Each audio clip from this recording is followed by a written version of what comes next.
नमस्कार साथियों, मैं मोहित आप सभी का आपके अपने YouTube channel HSC library aspirants पे आप सभी का स्वागत करता हूं। तो आज हम जो इग्नू के एग्जाम में पिछली परीक्षाओं में पूछे गए प्रश्न हैं उनके बारे में डिस्कस करेंगे। तो आज का हमारा क्वेश्चन है, भारत में पुस्तकालय एवं सूचना सेवाओं के विकास में विश्वविद्यालय अनुदान आयोग मतलब यूनिवर्सिटी ग्रांट कमीशन की क्या भूमिका है, इसके बारे में डिस्कस कीजिए। तो मैं पहले आपको इसके बारे में थोड़ा सा बता देता हूँ। जो यूजीसी हमारा यूनिवर्सिटी ग्रांट कमीशन विश्वविद्यालय अनुदान आयोग, इसकी स्थापना 1956 में हुई थी। इसका उद्देश्य क्या है? इसका उद्देश्य यूनिवर्सिटी कॉलेज को वित्तीय सहायता प्रदान करना, शैक्षणिक मार्गदर्शन करना, ये सब काम होता है इसका। और पुस्तकालय के लिए मानक भी निर्धारित करता है, जैसे लाइब्रेरी का भवन हो गया, कर्मचारी की संख्या होगी, ऑटोमेशन जैसी सेवाओं के लिए उचित व्यवस्था करता है। अनुसंधान और नवाचार को बढ़ावा देने के लिए भी है, विद्यार्थियों को फेलोशिप प्रदान करता है, जिससे कि उनकी रुचि और ज़्यादा बढ़ सके और वे नई नई खोजों के प्रति अपने काम अच्छी तरह से कर सकें। तो चलिए अब हम इसको स्लाइड से डिस्कस करते हैं। सबसे पहले इसका परिचय। भारत में उच्च शिक्षा के स्तर को सुदृढ़ और समान रूप से विकसित करने हेतु विश्वविद्यालय अनुदान आयोग की स्थापना वर्ष 1956 में हुई थी। 1956 में इसकी स्थापना हुई। इसका प्रमुख उद्देश्य विश्वविद्यालय महाविद्यालयों को वित्तीय सहायता प्रदान करना, शैक्षणिक मार्गदर्शन देना, नियामक नियंत्रण प्रदान करना है। उच्च शिक्षा की गुणवत्ता को बनाए रखने में पुस्तकालय एवं सूचना सेवाओं की अहम भूमिका है। मतलब उनकी गुणवत्ता को बनाए रखने में भी इसकी महत्वपूर्ण भूमिका है।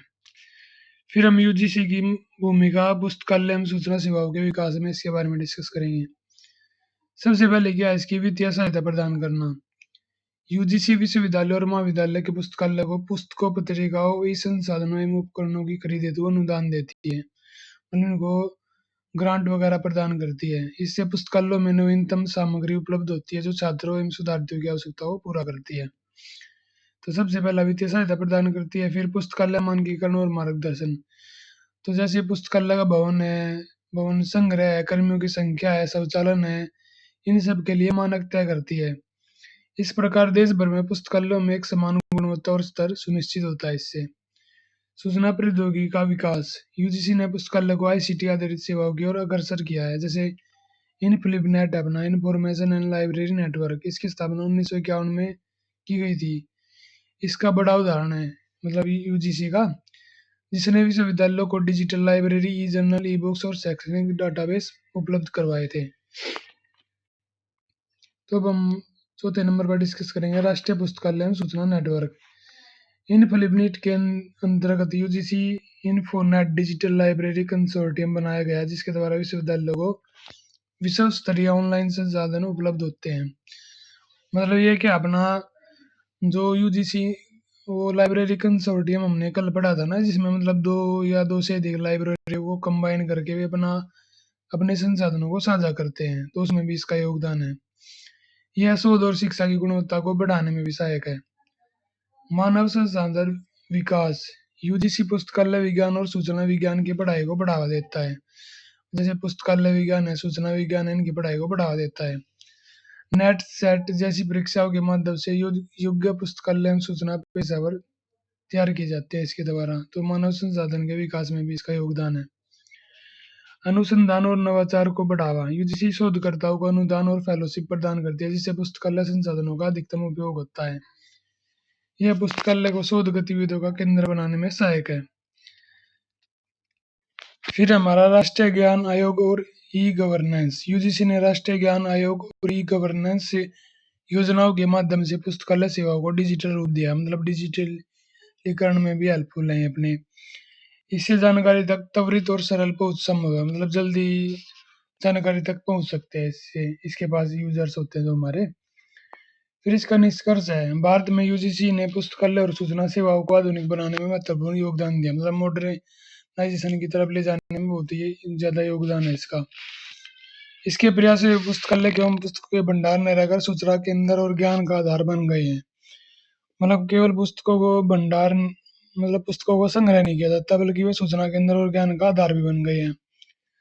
आईसीटी, डिजिटल लाइब्रेरी, संसाधन और सहायता जैसी सेवाओं ने उच्च शिक्षा के स्तर को नई ऊंचाइयों तक पहुंचाया। मतलब डिजिटल लाइब्रेरी होगी, ई संसाधन हो गए, इन्होंने मतलब नई ऊंचाइयों तक पहुंचा दिया शिक्षा के स्तर को।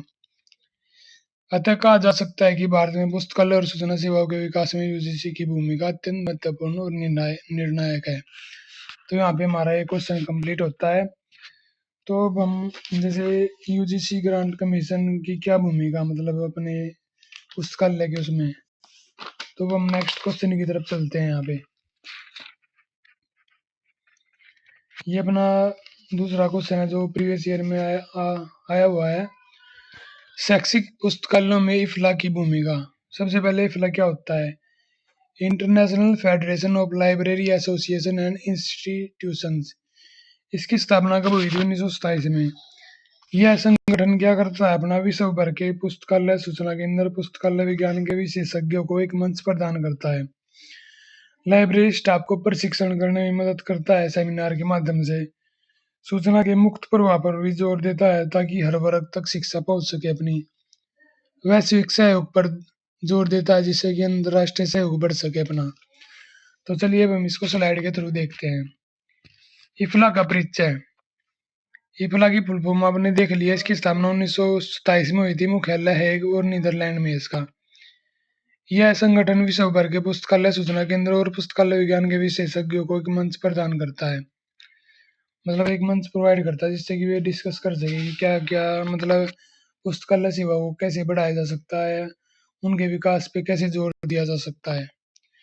इसका उद्देश्य पुस्तकालय सेवाओं का विकास, वैश्विक स्तर पर ज्ञान तक समान पहुंच और सूचना के मुक्त प्रवाह को प्रोत्साहित करना है।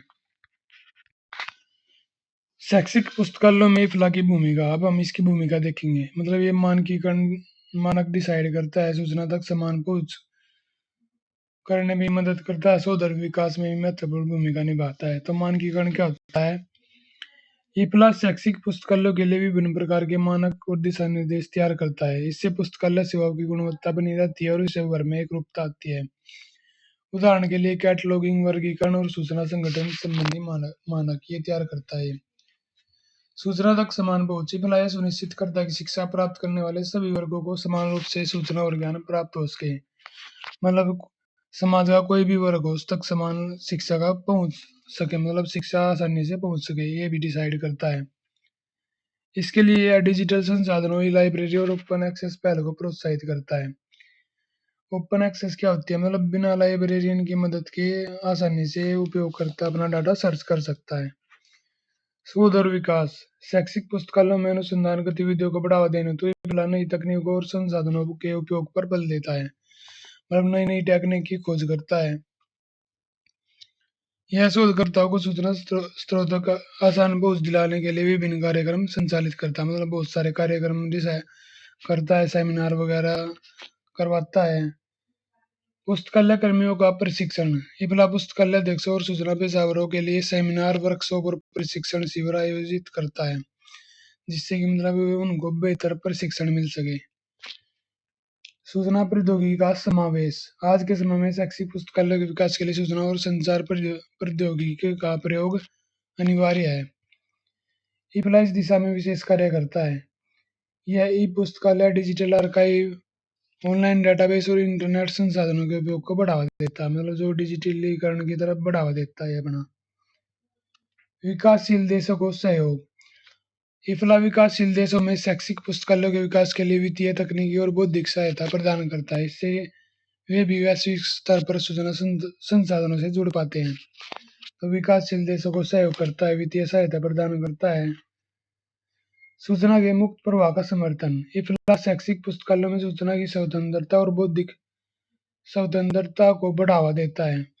मतलब सूचना की स्वतंत्रता, मुक्त प्रवाह करता है ताकि सभी को अच्छी तरह से सूचना प्राप्त हो सके। यह विद्यार्थी और शोधकर्ताओं के लिए सूचना के किसी भी प्रकार के अवरोध को समाप्त करने पर जोर देता है। मतलब कोई भी अवरोध आ रहा है उसको समाप्त करता है, सभी तक समान पहुंच करता है सूचना की। वैश्विक सहयोग। इफ्ला विभिन्न देशों के शैक्षिक पुस्तकालय को जोड़कर एक अंतर्राष्ट्रीय सहयोगात्मक वातावरण तैयार करता है। मतलब आपस में मतलब वैश्विक लेवल पे लाइब्रेरियों को जोड़ता है जिससे कि जो वहाँ पे मतलब शोध या नवाचार हो रहे हैं हमारे यहाँ भी पहुँच सके। तो वैश्विक सहयोग को भी बढ़ावा देता है। इससे ज्ञान और सूचना का आदान प्रदान होता है तथा नवीनतम शोध कार्य सभी तक पहुंचते हैं, मतलब जो जो नई खोज हो रही है वे सभी तक पहुंच जाती है। तो यहाँ पे आज हमारे 2 टॉपिक कवर किए हमने, जो प्रीवियस ईयर में आए हुए थे हमारे इग्नू के एग्जाम में। सबसे पहले यूनिवर्सिटी ग्रांट कमीशन वाला किया है, और एक हमने शैक्षिक पुस्तकालयों में फला की भूमिका ये निभाया, इसके बारे में डिस्कस किया है। तो मैं आप सभी से उम्मीद करता हूँ कि आपको यह वीडियो पसंद आई होगी।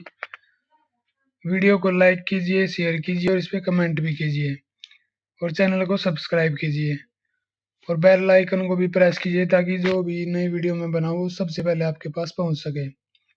तो इसी के साथ हम अपनी ये वीडियो आज यहाँ पे समाप्त करते हैं। अब हम मिलेंगे नेक्स्ट पार्ट में। धन्यवाद।